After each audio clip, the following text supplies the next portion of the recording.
கற்றது உலகளவாகவும் கல்லாதது கைமண்ணளவாகவும் இருக்கட்டும். Hello everyone, எல்லாரும் எப்படி இருக்கீங்க? நல்லா இருக்கீங்களா? இனி நம்ம பேச ஒரு விஷயம் என்ன அப்படின்னு பார்த்தீங்கன்னா, ஒரு மோட்டிவேஷன் செஷன் அப்படின்னு நம்ம வந்து சிம்பிளாக சொல்லலாம்.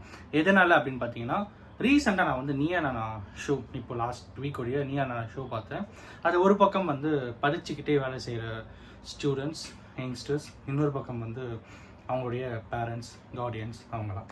ஸோ அந்த பர்டிகுலர் ஈவெண்ட்டில் ப்ரோக்ராமில் மாரி செல்வராஜ் அவர்கள், டைரக்டர் மாரி செல்வராஜ் அவர்கள் வந்து கெஸ்ட்டாக வர்றாரு.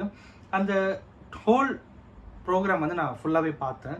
ரொம்பவே வந்து ஒரு ஹார்ட் டச்சிங்காக இருந்தது. ஏன் அப்படின்னா வந்து நானும் சின்ன வயசில் வந்து அந்த மாதிரி தான், ஒரு பக்கம் வேலை ஒரு பக்கம் ஸ்டடீஸ், அந்த மாதிரி ரெண்டுமே பேலன்ஸ் பண்ணி தான் நான் வந்து வளர்ந்து வந்தேன். ஸோ இன்னைக்கு நான் ஏன் இதை சொல்ல வரேன், இன்னி நம்ம ஏன் இதை பற்றி பேசுகிறோம் அப்படின்னு பார்த்தீங்கன்னா, அந்த பர்டிகுலர் ஷோவில் நிறைய பேர் வந்து ஒருவேளை நான் நல்லா படிச்சிருந்தா, ஒருவேளை எனக்கு வந்து அப்பா இருந்திருந்தா, ஒருவேளை எனக்கு வந்து அப்பா அம்மா 2 பேரும் இருந்திருந்தா, ஒருவேளை என்னோடய ஃபினான்ஷியல் சப்போர்ட் நல்லா இருந்திருந்தா, நான் வந்து சின்ன வயசில் வேலை செய்யறதே பண்ணியிருக்க மாட்டேன் அப்படின்னு சொல்லி சில விஷயங்கள்லாம் அவங்க வந்து பேசினாங்க. ஒரு 2-3 முக்கியமான ஒரு பாசிட்டிவ் விஷயங்கள் வந்து நான் இது மூலியமாக உங்ககிட்ட பேசணும் அப்படின்னு நினைக்கிறேன். ஃபர்ஸ்ட் விஷயம் என்ன அப்படின்னு பார்த்தா, உங்ககிட்ட இருக்கிற ஒபீடியன்ஸ் லெவல், உங்ககிட்ட இருக்கிற அந்த ஒரு ஹானஸ்ட்லாம் வந்து வேறு லெவலில் இருக்கும். ஒரு பக்கம் படிப்பு, ஒரு பக்கம் வேலை அப்படிங்கிறது வந்து of course it's a burden, it's a stress அப்படின்னு இருந்தாலும் அதை எந்த அளவுக்கு நம்ம ஹாப்பியாக எடுத்துக்கணும், அந்த அளவுக்கு வி வில் பி லைக் ஒரு நல்ல ஃப்யூச்சர் நமக்கு வந்து காத்துட்ருக்கு அப்படின்னே நம்ம வந்து சொல்லலாம். இன்னொன்று என்ன அப்படின்னு பார்த்தீங்கன்னா, ஒரு பர்டிகுலர் ஸ்டோரி ஒன்று வந்து உங்களுக்கு சொல்கிறேன், சரிங்களா? அது என்ன ஸ்டோரினா, ஒரு பர்டிகுலர் பர்சன், ஓகேங்களா? ஸோ அவர் வந்து ஃபாரினில் இருக்கிற ஒரு பொண்ணை வந்து லவ் பண்ணுறாரு. ஸோ அந்த டைமில் இங்கே வந்து இந்தியாவுக்கு வந்து இந்த ஃப்ரீடம் வார்லாம் வந்து நடந்துட்டுருக்கு. ஸோ அவங்க வந்து அந்த பர்டிகுலர் கண்ட்ரி பிரிட்டிஷ் சைடு, ஓகேங்களா? பிரிட்டிஷில் இருக்கிற ஒரு பொண்ணை லவ் பண்ணுறாரு. அன்ஃபார்ச்சுனேட்லி பிரிட்டிஷ்க்கும் இந்தியாவுக்கும் அவங்க பெரிய கலவரதுனால அவங்களோட லவ் வந்து பிரேக்கப் ஆயிடுது. ஸோ அப்படி பிரேக்கப் ஆன அப்புறம் என்ன ஆகுது அப்படின்னு பார்த்தீங்கன்னா, அவங்களோட அப்பா, அந்த பையனோட அப்பா என்ன பண்ணுறாரு, நீ என்னோட கம்பெனியில் வந்து ஒர்க் பண்ணு அப்படிங்கிறாரு. பெரிய கம்பெனி வச்சிருக்காரு, யாருன்னு சொல்கிறேன், ஓகேங்களா? பெரிய கம்பெனி வச்சிருக்காரு, என்னோட கம்பெனி நீ வந்து ஒர்க் பண்ணு அப்படிங்கிறாரு. ஸோ இவர் என்ன பண்ணுறாருன்னா, ஒர்க் பண்ணுறாரு. எப்பவுமே ஒரு பெரிய கம்பெனியுடைய சிஇஓவாக இருந்தால் அவங்க என்ன பண்ணுவாங்க, அவங்களோட பசங்க வந்து சிஇஓவாக இருக்காங்க. பட் இவர் அப்படி பண்ணலை.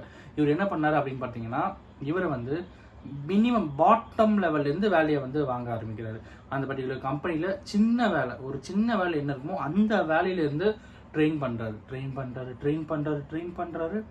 பெரிய லெவலில் ட்ரெயின் பண்ணுறாரு. ஒரு காலகட்டத்தில் என்ன ஆகுதுன்னு பார்த்தீங்கன்னா, எல்லாமே வந்து கற்று வச்சுக்கிட்டாரு.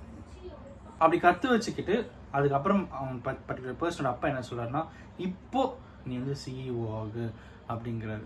ஸோ அப்புறம் அவர் வந்து சிஇஓ ஆகுறாரு. அவர் யார் அப்படின்னு பார்த்தீங்கன்னா, ரட்டன் டாட்டா. ஸோ இந்த ஒரு ஸ்டோரி நான் வந்து படித்தேன், ரொம்பவே வந்து இன்ஸ்பைரிங்காக இருந்தது. அதனால தான் சொல்கிறேன், எப்பயுமே நீங்கள் ஒரு லைஃப்பில் ஒரு விஷயம், ஒரு வேலை செய்கிறீங்கன்னா அந்த வேலையில் நீங்கள் ரொம்ப ரொம்ப எக்ஸ்பர்ட் ஆகும்போது you will be the master in that.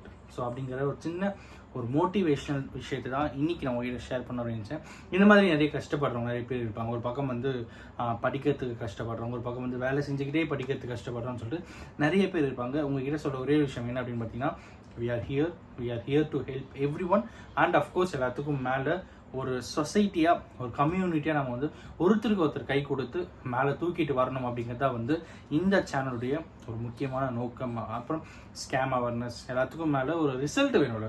இப்போ ஸ்கேம் அவேர்னஸ் பற்றி பேசுகிறோம், நாலேஜ் ஷேரிங் பற்றி, எல்லாத்துக்கும் ஒரு அவுட்கம் அப்படிங்கிறது ஒன்று வேணும். அந்த அவுட்கம் வந்து ஒரு பெட்டர் கம்யூனிட்டியை க்ரியேட் பண்ணணும் அப்படிங்கிறது தான், அதை நம்ம க்ரியேட் பண்ணுவோம் அப்படிங்கிறத சொல்லி இந்த வீடியோ முடிக்கிறேன். Thank you so much.